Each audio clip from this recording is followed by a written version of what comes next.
Hi guys, here's Paula, the crazy ozone lady, and I will be attempting one of those reaction videos. So I will be playing Dr. Howard Robbins' interview with Michael Lowe, and I will react to it and comment on it. So just a heads up, I'm a terrible free speaker, so this can be painful. And I've also found out that, for example, when I speak freely, I actually use different words that I thought that I was using. So one time I wanted to say reaction, but really I said situation, or I wanted to say early, but actually said later. So you have to be just smart enough to understand what I really mean, because I just want to do really just very, very limited editing on this one. So also, another note is that what I will be doing is not good for business. So if you have an online presence and you're hoping to build a following, build a large audience, don't do what I'll be doing here. Because basically what I will be doing is I'll be taking someone who is an expert and who has a large following in the field that I'm present in, the field of ozone therapy, and I will be criticizing him. I will be criticizing what he says. Not him, but what he says. So, and this is not good for business. What you want to do is what Michael Lowe is doing. So you want to build allegiances, you want to build collaborations with big names, so that you can basically profit from the following of the big name. But I'm not doing this. Well, first of all, I have a family tradition to uphold, which is the tradition of not doing smart business decisions. And second of all, because what I care about, I care first of all, I care about the truth. That's what I care about. Yeah, for me, it's more important to set certain things straight than to sell people on ideas or concepts which are just not true. And I don't do this. It's not fun for me to criticize a big name, but I don't care either. I'm not afraid of conflicts. That's another thing that's not good for business. So I'm actually a big fan of Dr. Robbins' work. I'm a huge fan of his work. So Dr. Robbins, as some of you may know, he is someone who is huge in the DIV ozone world. So DIV is the direct ozone injections into the vein, and this is quite controversial for some ozone experts. For others, it's just completely safe, and Dr. Robbins proves that. And I'm also a big fan of DIV. I've done hundreds of DIVs on myself and a number of DIVs on other people, and so I know it's a safe and a very effective method. And Dr. Robbins, he's done by now I think around 30 trillion of DIVs, plus minus a few gazillions. So he's done a lot of them, and he hasn't killed anyone so far. So it seems that he also is not afraid to piss a few people off in the world of ozone therapy. So I'm a huge fan of his work when it comes to DIV, but he says a couple of things which I'm afraid that could steer people on a wrong path. So I'm just doing this to set a few things straight. So first thing that I will be playing is something that Dr. Howard Robbins says about ozone and toxic metals. So it combines with it, either destroys it or combines with it like toxic metals and harmful free radicals, and eliminates it from the body.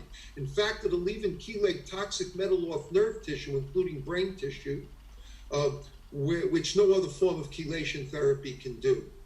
That's been proven through urine analysis and clinical results. Everything I Okay, so Dr. Howard Robbins here says that he is convinced that ozone can chelate metals, and I strongly disagree.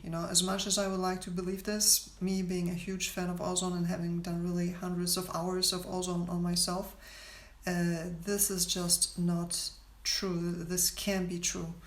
And so the reason for this is, in order to chelate metals out of the body, you need a chelator. And the word chelator comes from the Greek word for claw. And what is meant by this is a chemical type of a claw. So the claw and the chelator is basically made up of two sulfhydryl groups. So two groups with each a sulfur and a hydrogen atom. And this is a chelator, that claw, that double sulfhydryl bond. And because the thing is that toxic metals are bound to the single sulfhydryl groups in our bodies. We have lots of sulfhydryl bonds in our blood, in our tissue, in our organs, and this is where the toxic metals bond with those sulfhydryl groups in our bodies. And the only thing to unlock a toxic metal from a sulfhydryl bond is a double sulfhydryl bond, and this is that claw, that chelator claw. So it comes and grabs the toxic metal and unlocks it from that single sulfhydryl bond. And ozone, of course, ozone is made out of 3 oxygen atoms, so there's no sulfhydryl group whatsoever, so it's not a chelator, so it can't chelate. Now, Dr. Robbins says that he sees that on urine analysis. Now, I don't know what type of urine analysis he means, because there are 2 different ones that are used in toxic metals. One that is, you just collect the urine of a patient and you just analyze it for the toxic metal content. This is very similar to like a blood test. This is one way to test for it, and so the problem with this type of test is that if you have chronic toxic metal poisoning, that type of urine test is not very informative. It's pretty much useless, because if you have, let's say, chronic mercury toxicity, then you have to assume that most of the toxic metal is bound inside your organs, inside your central nervous system, inside your liver, inside your thyroid. And so when the toxic metals are inside your organs and are firmly bound into the tissue, with the tissue, then they will not be visible on neither a urine test, nor a blood test, nor a hair test, nor any other tests that you could do. Maybe if you took a sample, a tissue sample of that organ, then yes, but other than that, no. So those types of tests are not very informative. Now, there are also other types of urine tests. They're called challenge tests. So the way they work is that a high dose of a chelator like DMSA or DMPS is administered to the patient, and then the urine is collected. And the idea is that the chelators will mobilize and flush out lots of toxic metals, and then they become visible in the urine. But the problem here is that DMSA and DMPS, they are water soluble, so they will not enter your brain. For example, they will not cross the blood-brain barrier. So you may be very toxic, you may have significant amounts of toxic metals in your brain, but it will not be visible on those challenge tests, number one. Number two, what we nevertheless observe is that people who do those challenge tests, and those challenge tests are also administered as a form of therapy, so you can actually do them in a series. Some doctors do this. I do not recommend them. They have a very high rate of adverse effects and they're quite dangerous. But nevertheless, some doctors do this. So what they do is they give you those chelators either intravenously or orally in very high dosages, and then they observe over time the urine, the content of those toxic metals in your urine, and you will see that even without ozone therapy being done at the same time, that the content of the toxic metals in the urine will go down. So, and this may be because there may have been some toxic metals in the blood, there may have been some toxic metals in the extracellular fluid, and so it's possible that those intravenous therapies were able to flush some of those extracellular toxic metals, and that this accounts for the diminishing numbers on the urine test. So the point is that taking the results of those urine tests as proof that ozone therapy is able to chelate metals is not a logical conclusion. So, yeah.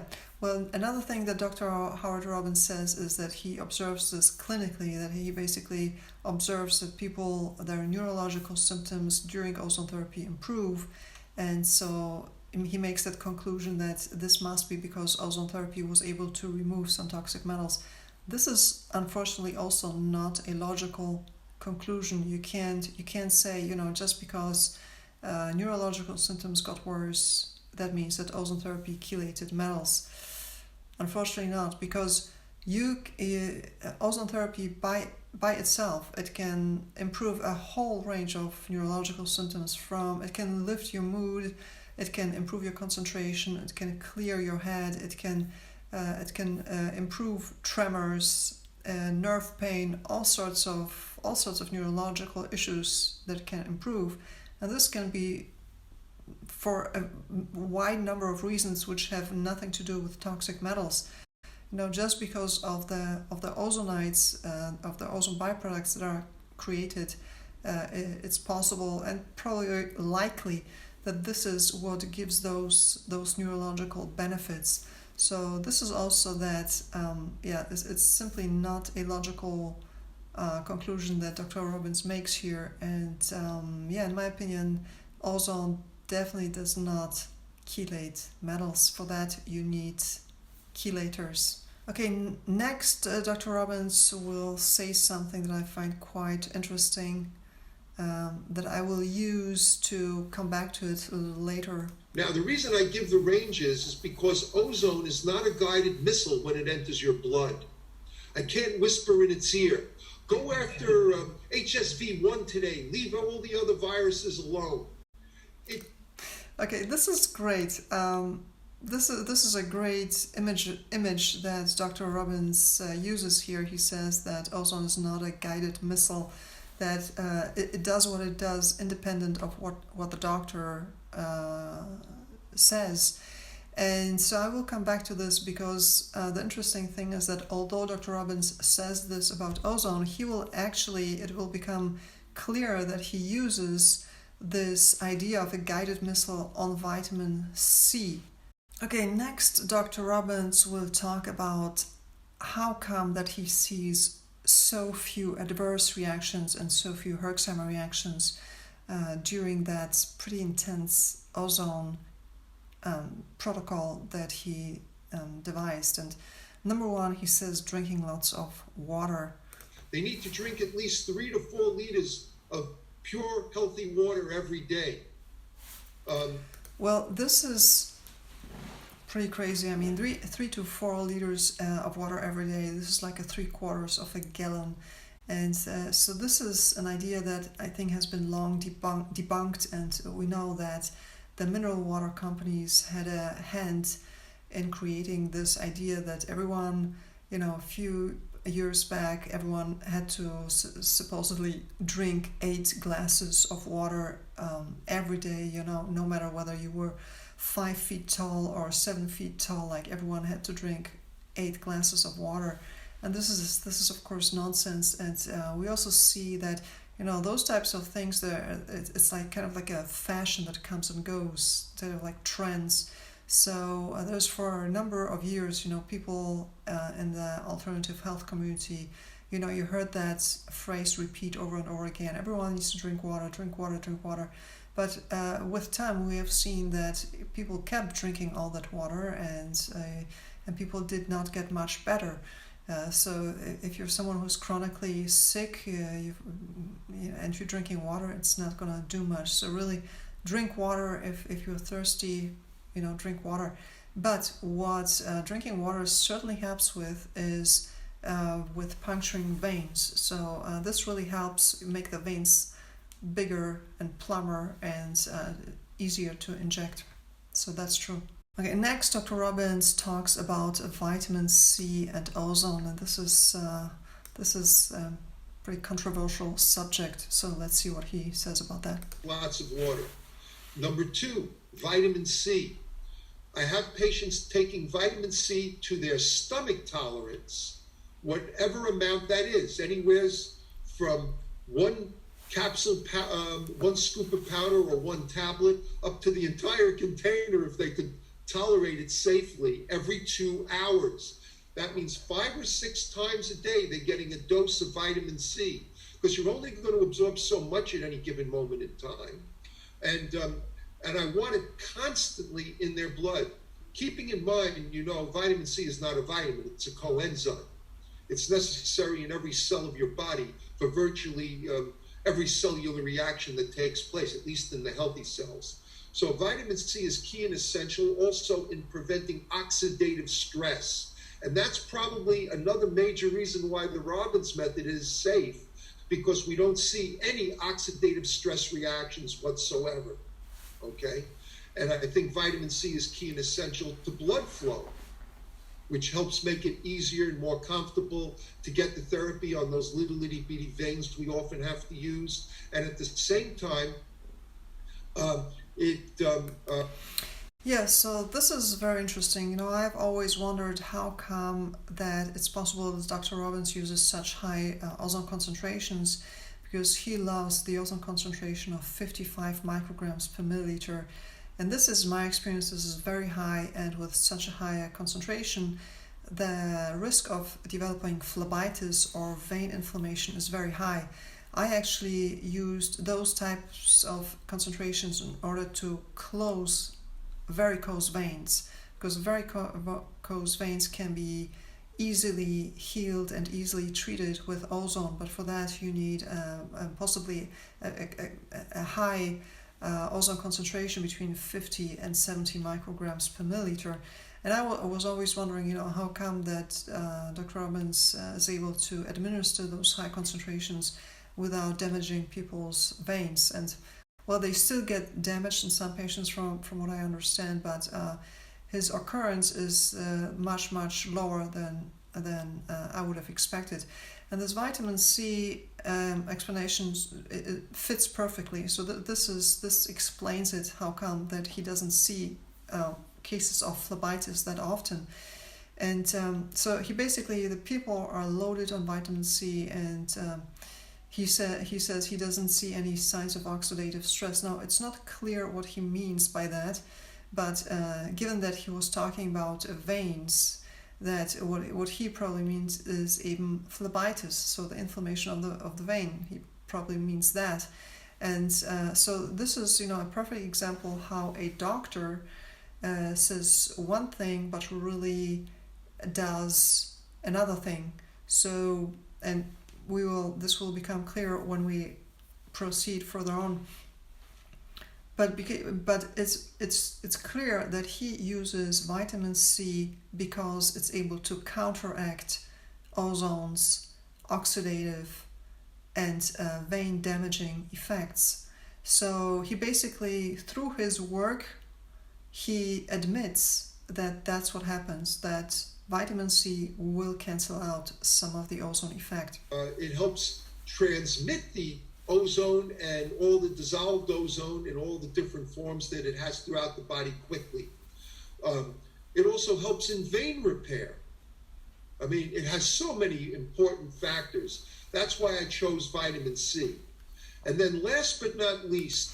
So he keeps on saying, that vitamin C is important in vein repair. So this just underlines what I just said, that basically it's clear that he uses vitamin C knowing that it will diminish some of that vein damaging effect of the ozone. And this is interesting because later on he will say that vitamin C and ozone, they do not cancel each other out to any significant degree. But in effect, he uses vitamin C just for that very reason. Okay, next he will talk about probiotics. And we know that ozone will reach the gut and kills not only the bad stuff that's there, but also some of the good boys. Okay, now he says something that's good and bad. So basically he's of the same opinion as me, that ozone will, of course, also kill the good bacteria in the gut. There's no reason to believe it wouldn't. So ozone does not distinguish in that way. But he says, but what he talks about here is about intravenous ozone. And so what he says that intravenous ozone will reach the gut and kill the bacteria there. And this is just not, you can't, like, this doesn't make sense, because this is against like the basic physiological understanding of the human body. So there's absolutely no way that intravenous ozone could damage the good gut bacteria. So yeah, ozone will kill all bacteria, but you need to expose the bacteria directly to the ozone. So they have to be in direct contact with the ozone. And then ozone will kill the bacteria, ozone will kill everything. But during intravenous ozone, there is no direct contact. And so I'm going to illustrate this, because so let's take the colon. So let's say that this is the tube, the colon tube, and this is where the bacteria reside. So the bacteria are mostly in the large colon, and they're not in the small intestine. The small intestine in a healthy human being is supposed to be very poor in bacteria. But so so it's the large intestine where essentially all the good bacteria reside. So this is the colon tube, right? So if you, let's say we take just the bottom part, okay? So let's say that this is the bottom part of the colon tube.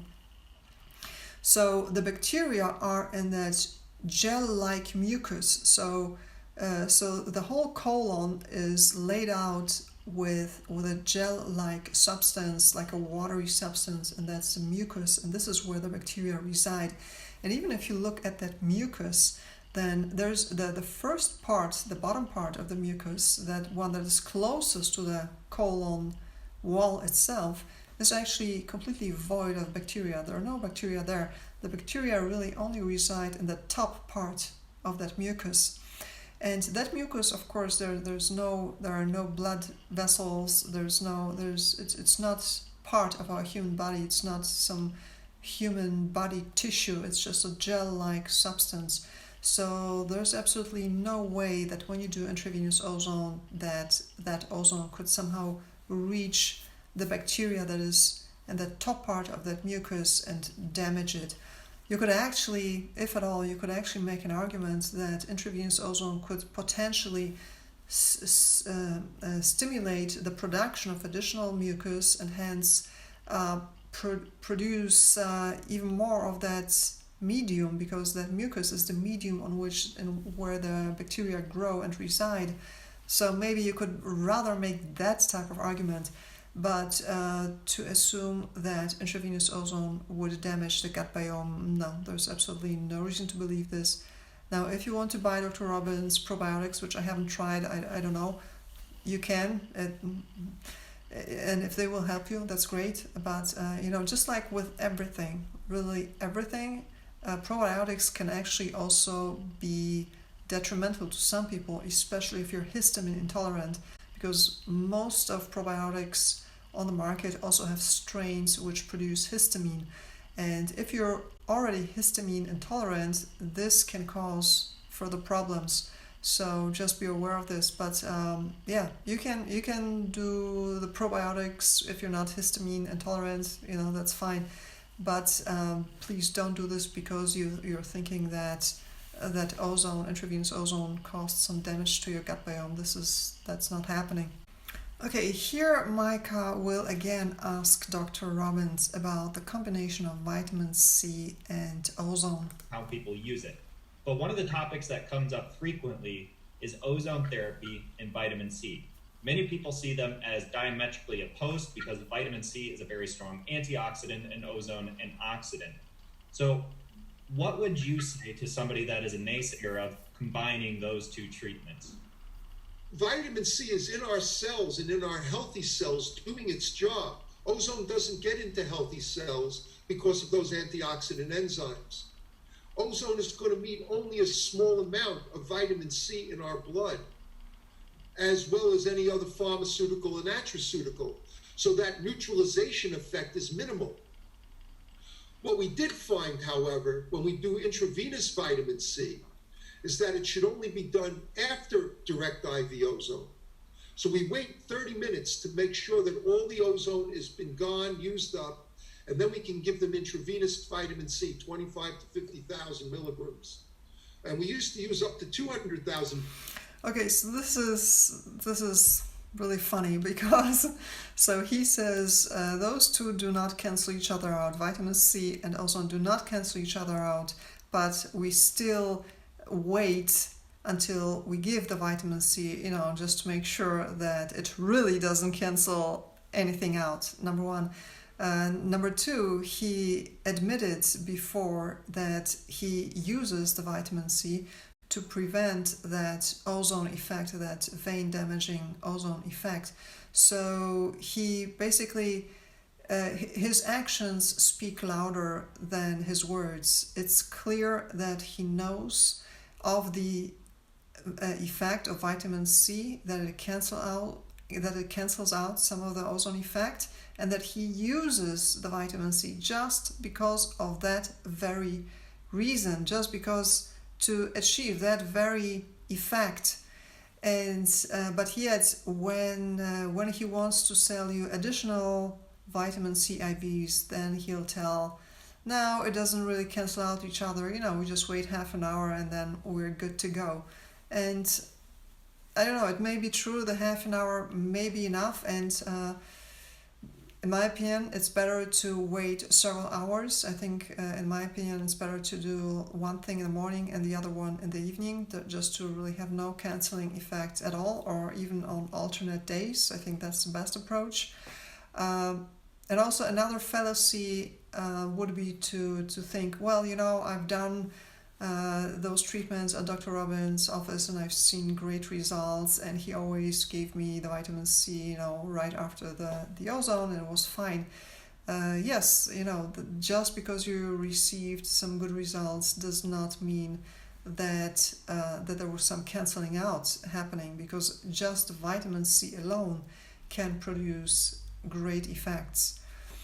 But I'm digressing here too much. So here the next point is about fecal matter transplants. Valuable in medicine, and there's numerous studies showing that their benefits. Basically, they take what is supposedly healthy feces and they put it in you rather than out of you. And it's had major health benefits on many different medical problems. So he talks here about fecal matter transplants, and this is actually pretty cool that he talks about this, because we have, every now and then, we have people who have C. difficile or C. difficile, I don't know how you pronounce this correctly in English, infections, and they're looking into ozone therapy, and I always try to inform them about fecal matter transplants, who have shown to have, I think, 90 or 95% success rates in C. difficile infection, or however you pronounce it. So I think with that type of infection, you really want to look at restoring the gut biome and not doing even more killing with the ozone. So this is great that he talks about here. So those were the main points that I wanted to comment on. As I said, I'm a fan of Dr. Robbins' work, of his work with DIV. I can imagine he must be a huge pain for Dr. Schallenberger's Ozone Academy, which warns people that DIV is very dangerous. You can die. People die. Masses of people are dying. Run for your life. And yet, here you have Dr. Robbins, who's been administering trillions of DIVs over the past few decades, and he hasn't killed anyone so far. So it seems to be pretty safe. But the main point is here the vitamin C and the ozone that I wanted to point out, and also the probiotics, the gut biome. So vitamin C and ozone, as I said before. So basically, Dr. Robbins applies this guided missile technique on the vitamin C that he said he was not applying to the ozone, because one time he says to the vitamin C, please counteract any vein damage caused by ozone act as an ozone neutralizer, and the other time when he gives the vitamin C intravenously, then he seems to be saying, do not neutralize the ozone, do not act like an antioxidant. So this seems that's what he's doing.